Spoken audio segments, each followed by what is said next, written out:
கேட்க துணிவோம், இனி தலை குனிய மறுப்போம். அறிவுக்குத்தான் பஞ்சம் இல்ல, சுத்தி சுத்தி விரட்டி நம்ம அடக்கி வச்சவன் யாரு? தலையை நிமித்தி பாரு, இனி தோல்வி ஏது சேரு. தலையை நிமித்தி பாரு, இனி தோல்வி ஏது சேரு.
பிள்ளைங்களை திட்டுவோம், அது நம்ம ஏதாவது கோபத்தில் இருப்போம், பிள்ளைங்களை திட்டுவோம். ஆனால் அதெல்லாம் மாற்றிக்கணுன்றது ஆன்சி மேடம் சொன்ன பிறகு நிறைய விஷயம் என் மனசுக்குள்ளே போயிட்டே இருக்கு. ஆனால் இனி நான் பிள்ளைங்களை அதிகம் திட்ட மாட்டேன், பேச மாட்டேன்.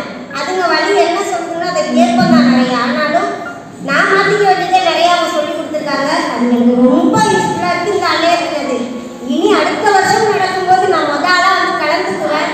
நான் ஏன்னா 25 வயசு வரைக்கும் நம்மளோட கூட, ஆனால் நம்ம கல்யாணம் ஆகி குழந்தைங்க ஆன பிறகுமே நம்மளும் ஒரு சில டிசிஷனை தப்பாக எடுக்கிறோம். பிள்ளைங்களை வந்து எடுத்தோன்னே பேசுறது திட்டுறதுல தப்பாக தான் இருக்கிறோம். நம்மளே நம்ம மாற்றிக்கணுன்றது நான் கற்றுக்கிட்டேன். எனக்கு ரொம்ப யூஸ்ஃபுல்லாக இருக்குது.